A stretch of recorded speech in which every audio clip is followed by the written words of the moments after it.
어젯밤 윤석열 대통령이 비상계엄을 선포했는데 그 자체가 불법 행위이고 그 자체가 범죄이자 내란죄이자 군사 반란에 해당하는 행위로 조국신당은 반드시 탄핵되어야 할 행위로 보고 있습니다.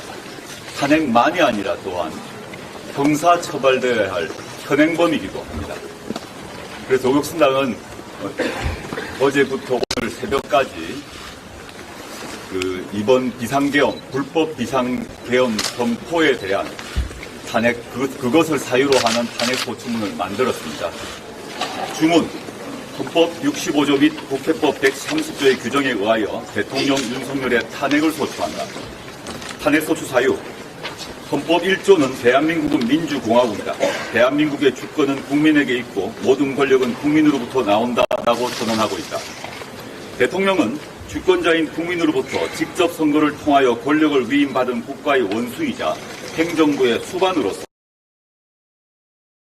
헌법을 준수하고 수호할 책무를 지며 그 직책을 성실하게 수행해야 한다. 이러한 헌법의 정신에 의하면 대통령은 법치와 준법의 존재이며 헌법을 경시하는 대통령은 스스로 자신의 권한과 권위를 부정하고 파괴하는 것이다. 헌법 제65조 제1항은 대통령이 그 직무집행에 있어서 헌법이나 법률을 위배한 때에는 국회는 탄핵의 소추를 의결할 수 있다고 규정하고 있다. 그런데 윤석열 대통령은 헌법 제77조의 요건과 절차를 모두 위배한 위헌 위법적인 비상계엄을 선포하였다. 나아가 이는 국헌문란 목적으로 폭동을 일으킨 내란 행위이며 군형법상 반란죄에 해당한다. 헌법을 준수하고 민주공화국 대한민국을 수호해야 할 대통령이 국헌문란 목적으로 군 병력을 동원하여 폭동을 일으키고 반란 행위를 저지른 행위는 주권자인 국민을 배반한 반헌법적인 폭거이다.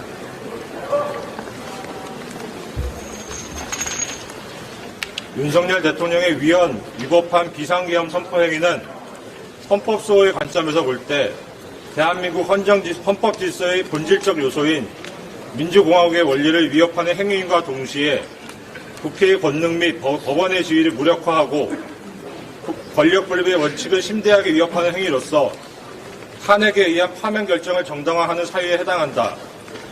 이에 윤석열 대통령을 파면함으로써 헌법을 수호하고 손상된 헌법 질서를 다시 회복하기 위하여 탄핵소추안을 발의한다.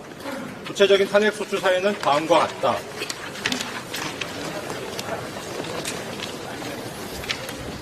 1. 위헌 위법한 비상계엄 선포 및 내란행위 헌법 제77조, 형법 제87조, 제91조 가. 비상계엄 선포 행위 및 그 이후 전개된 경위 사실 2024년 12월 3일 22시 25분경 윤석열 대통령은 긴급 담화를 발표하여 종북 세력을 척결하고 자유헌정 질서를 유지하겠다며 전국 일원의 비상계엄을 선포했다. 이 과정에서 헌법 제77조 제4항에 정하는 국회에 대한 계엄 통보 절차는 거치지 않았다. 윤석열 대통령은 지금 대한민국은 당장 무너져도 이상하지 않을 정도의 풍전등화 운명에 처해 있다. 북한 공산 세력 위협으로부터 자유대한민국을 수호와 우리 국민의 자유와 행복을 약탈하고 있는 파렴치한 종북 과학국가 세력들을 일거에 척결하고 자유헌정 질서를 지키기 위해 비상계엄을 선포한다고 발언했다. 윤석열 대통령은 계엄사령관에 육군총장, 육군참모총장, 육군대장 박안수를 임명하였다. 이후 국방부는 전군 주요 지휘관 회의를 개최하고 전군의 비상경계 및 대비태세 강화 지시를 내렸다. 계엄사령관의 육군참모총장, 육군대장 박안수는 비상계엄 호고령을 발표하였다. 한편 비상계엄 후 국회에 진입한 수도방위 사령부 특수임무대가 우원식 국회의장, 이재명 더불어민주당 대표, 한동훈 국민의힘 대표에 대한 체포와 구금을 시도한 것으로 확인되었다. 또한 총기를 휴대하고 국회에 출동한 군 병력이 국회에 출입하고자 하는 국회의원들이 국회 출입을 저지하였고 본청에 진입하여 국회의원 190명이 모여 비상계엄 해제 요구 결의안을 처리하고 있는 본회의장 진입을 시도하였다. 이 과정에서 군 병력이 국회 본청 유리창을 깨고 국회 보좌진들을 총기로 위협하였다. 그리고 군 병력이 서울 시내에 장갑차를 차고 출동하였다. 국회는 12월 4일 우원식 국회의장의 주재하에 본회의를 열어 박찬대 외 170인이 발의한 비상계엄 해제 요구 결의안을 상정했다. 이 결의안은 국회의원 190명이 참석한 가운데 190명 전원이 찬성해 가결됐다.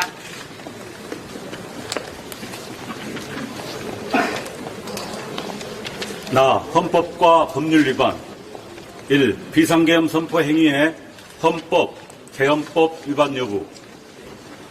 비상계엄이 선포된 때에는 법률이 정하는 바에 의하여 영장제도, 언론, 출판, 집회, 결사의 자유, 정부나 법원의 권한에 관하여 특별한 조치를 할 수 있다. 비상계엄이 선포되는 경우 계엄사령관은 계엄지역의 모든 행정사무와 사법사무를 관장한다. 이와 같이 비상계엄이 선포되면 대한민국의 국가체제에 중대한 변경이 가해지고 헌법이 정하는 국민의 기본권에 중대한 제한이 가해지는 등 헌정 질서에 매우 엄정한 영향을 미친다. 따라서 비상계엄의 선포는 그 요건과 절차가 매우 엄격하게 준수되어야 한다. 그러나 윤석열 대통령의 이번 비상계엄 선포는 비상계엄에 관하여 헌법과 법률이 정하는 요건과 절차를 모두 위배한 위헌, 행위이다. 첫째, 비상계엄의 실체적 요건에 관하여 헌법 제77조 제1항은 계엄의 요건을 전시, 사변 또는 이에 준하는 국가 비상사태에 있어서 병력으로서 군사상의 필요에 응하거나 공공의 안녕 질서를 유지할 필요가 있을 때로 규정하고 있고, 계엄법은 비상계엄의 요건에 관하여 전시, 사변 또는 이에 준하는 국가 비상사태 시 적과 교전 상태에 있거나 사회 질서가 극도로 결란되어 행정 및 사법 기능의 수행이 현저히 곤란한 경우에 군사상 필요에 따르거나 공공의 안녕 질서를 유지하기 위하여라고 규정하고 있다. 그러나 이번 비상계엄이 선포된 2024년 12월 3일 이전에 헌법이 정하는 전시, 사변 또는 이에 준하는 국가 비상사태로 볼 그 어떤 징후조차 전무하였고, 계엄법이 정하는 전시, 사변 또는 이에 준하는 국가 비상사태 시 적과 교전 상태에 있거나 사회 질서가 극도로 결란되어 행정 및 사법 기능의 수행이 현저히 곤란한 경우로 볼 상황 자체도 존재하지 않았다. 이 시기 대한민국은 지극히 평온한 상황에 있었다.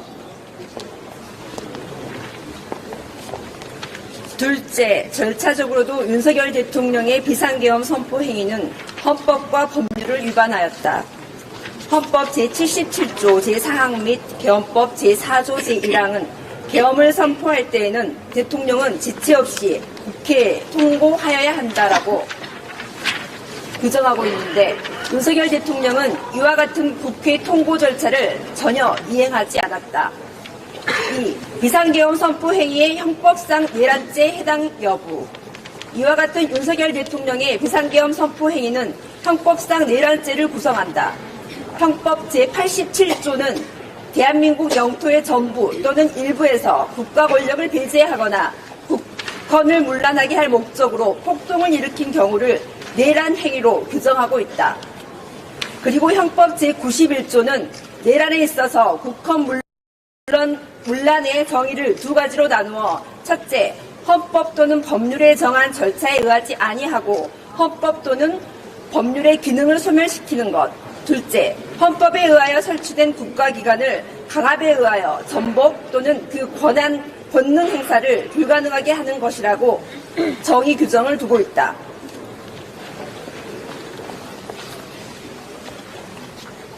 먼저 이번 비상계엄 선포 및 그 후속 행위들이 국헌을 문란하게 할 목적에서 이뤄진 행위인지 여부를 본다.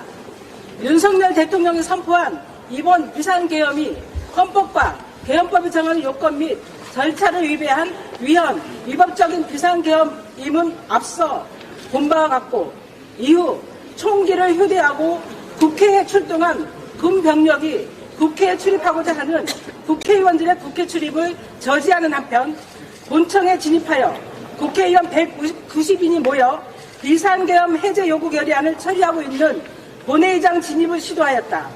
그리고 이 과정에서 국회 본청 유리창을 깨고 국회 보좌진들을 총기로 위협하였다.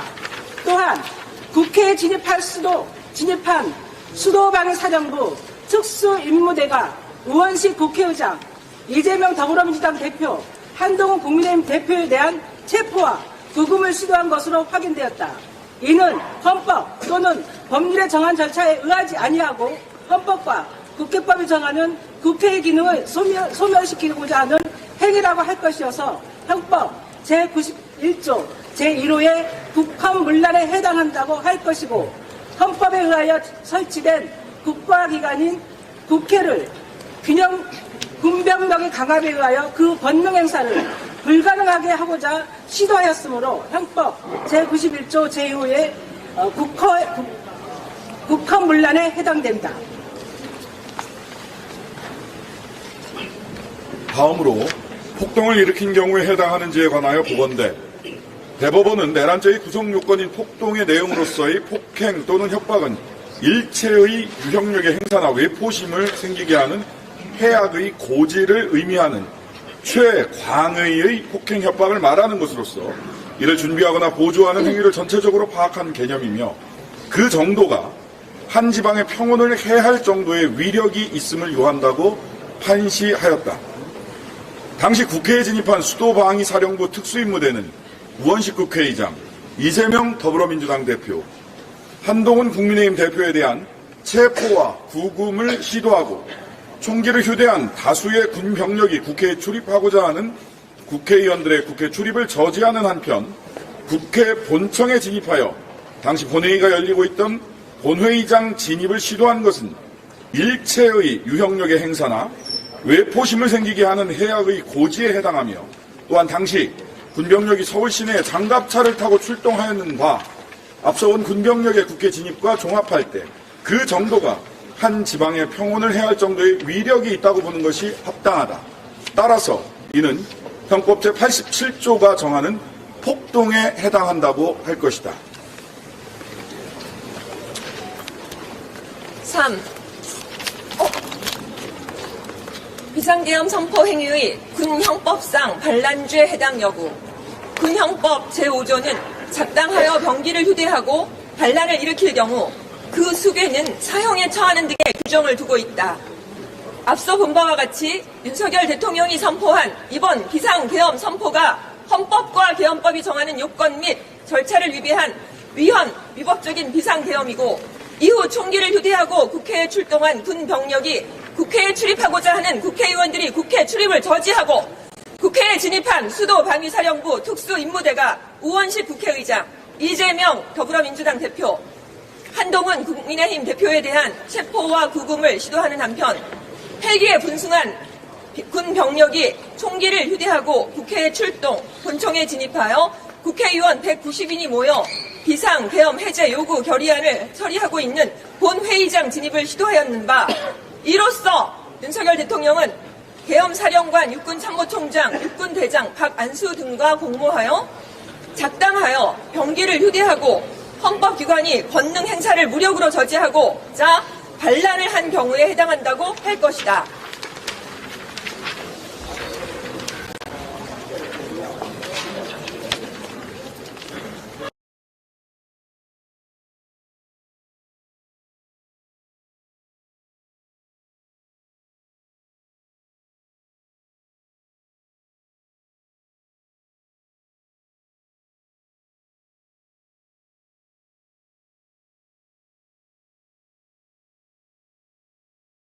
이 탄핵 사유의 중대성, 가 중대성, 대통령에 대한 파면 결정은 국민이 선거를 통하여 대통령에게 부여한 민주적 정당성을 임기 중 다시 박탈하는 효과를 가지며 직무 수행의 단절로 인한 국가적 손실과 국정 공백은 물론이고 국론의 분열 현상, 즉 대통령을 지지하는 국민과 그렇지 않은 국민 간의 분열과 반목으로 인한 국가적 혼란을 가져올 수 있다. 따라서 대통령의 경우 국민의 선거에 의하여 부여받은 직접적 민주적 정당성 및 직무 수행의 계속성에 관한 공익의 관점이 파면 결정을 함에 있어서 중요한 요소로서 고려되어야 하며 대통령에 대한 파면 효과가 이와 같이 중대하다면 파면 결정을 정당화하는 사유도 이에 상응하는 중대성을 가져야 한다.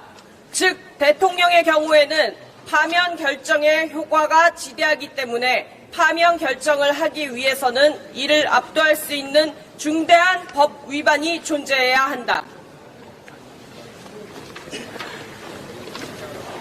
탄핵 심판 절차가 궁극적으로 헌법의 수호에 기여하는 절차라는 관점에서 본다면 파면 결정을 통하여 헌법을 수호하고 손상된 헌법 질서를 다시 회복하는 것이 요청될 정도로 대통령의 법 위반 행위가 헌법 수호의 관점에서 중대한 의미를 가지는 경우에 비로소 파면 결정이 정당화되며 대통령이 국민으로부터 선거를 통하여 직접 민주적 정당성을 부여받은 대의 기관이라는 관점에서 본다면 대통령에게 부여한 국민의 신임을 임기 중 다시 박탈해야 할 정도로 대통령의 법 위반 행위를 통하여 국민의 신임을 저버리는 경우에 하나여 대통령에 대한 탄핵이 정당화된다.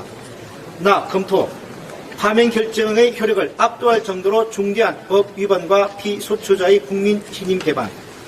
대통령 윤석열은 2022년 5월 10일 대통령으로서 취임한 이래 국민의 목소리에 전혀 귀를 기울이지 않고 시종일관 불통으로 일관하면서 정체를 알 수 없는 무속인의 주장에 빠지는 등 자신만의 아집에 몰두하는 한편 이태원 참사에 제대로 대응하지 못하여 수도 서울에서 한밤중에 159명의 생명이 목숨을 잃는 사태를 초래하고도 행정부의 수반으로서 무책임한 모습으로 일관함으로써 국민의 생명과 안전, 행복에 전혀 관심을 기울이진 않았고 공감을 보이려 노력조차 하지 않았다. 먼저 옷차림에 대해서 양해를 구합니다. 가장 빨리 들어와야 했고 의회를 떠날 수 없었습니다. 계속 읽겠습니다. 또한 소위 가치외교라는 기치하에 지정학적 균형을 도외시한 채 북한과 중국, 러시아를 적대시하고 일본 중심의 기이한 외교정책을 고집하며 일본의 경도된 인사를 정부 주요 직위에 임명하는 등의 정책을 펼침으로써 동북아에서 고립을 자초하고 전쟁의 기운을 촉진하여 국가 및 국민의 안전 수호라는 대통령으로서의 기본적인 소임을 내팽개치고 있다. 아울러 오로지 국민을 위해 공정하게 복무해야 할 검찰과 감사원 등 사정기관을 동원하여 야당 등 비판적 세력과 전 정부 인사를 압박하면 국민의 지지가 돌아올 것이라는 비합리적이고 퇴행적인 사고에 몰두하여 균형 잡힌 정책이나 정치 정상화 등을 위해 전혀 노력하지 않았고 국회가 입법한 법률을 무시하고 이에 반하는 대통령령을 비정상적으로 몰아붙이면서 언론 장악 등 결과를 위해서 형식적인 법률에만 부합하면 된다는 우리 헌법의 실질적 법치주의에 반하는 편협한 사고로 일관하여 전국이 경색되고 사회 문화가 위축되는 부정적인 효과만 축적되면서 국민의 기대와 지지는 더욱더 벌어졌다.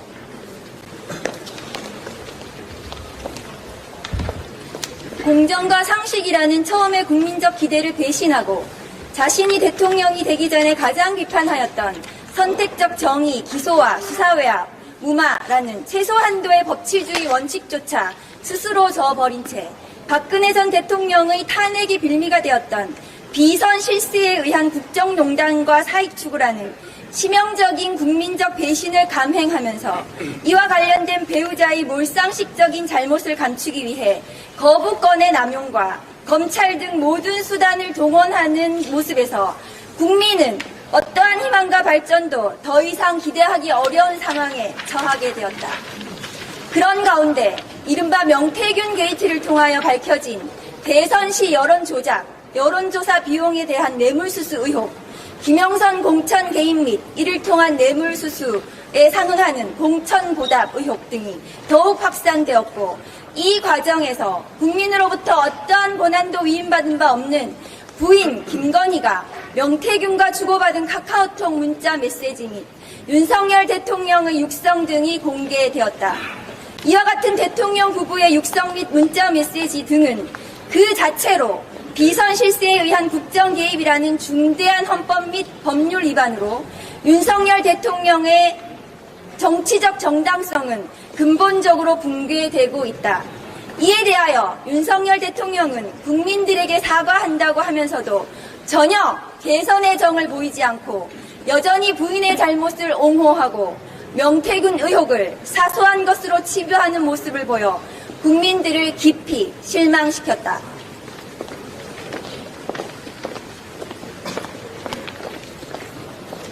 이와 같은 상황에서 윤석열 대통령은 스스로 자초한 정치적 위기를 타개하고자 긴급하고 비상한 헌법적 위기를 극복하고자 헌법이 정해둔 비상계엄령을 선포함으로써 국회와 법원의 기능을 정지시키고 집회 결사의 자유, 언론에 대한 검열 등 국민의 기본권을 제약하고자 하였다. 그러나 이와 같은 윤석열 대통령의 비상계엄령 선포 행위는 헌법과 개헌법이 정하는 요건에 전혀 부합하지 않고 국회 통고 등의 절차 또한 전혀 지키지 않은 명백한 위법한 행위였다. 우리 헌정체제는 일찍이 1961년 5.16 군사 쿠데타 및 12.12 군사 반란과 그에 이은 5.18 광주 학살의 비극을 경험한 바 있고, 이와 같은 헌정사의 아픔으로 인하여 1987년 제9차 개정헌법은 군의 정치적 중립성의 원칙을 천명하고 있고, 국민들 역시 군부의 망동에 대한 깊은 경각심을 가지고 있다. 이러한 상황에서 윤석열 대통령이 비상계엄을 선포하고 이후 군 병력으로 하여금 국회의원의 국회 출입을 막는 한편 총기를 휴대하고 본청에 집입하였을 뿐 아니라 비상계엄 해제 요구 결의안을 처리 중인 본회의장 진입을 시도하여 국회 권능을 무력화하고자 한 것은 도저히 용인될 수 없는 극명한 위법한 행위에 해당한다고 할 것이다.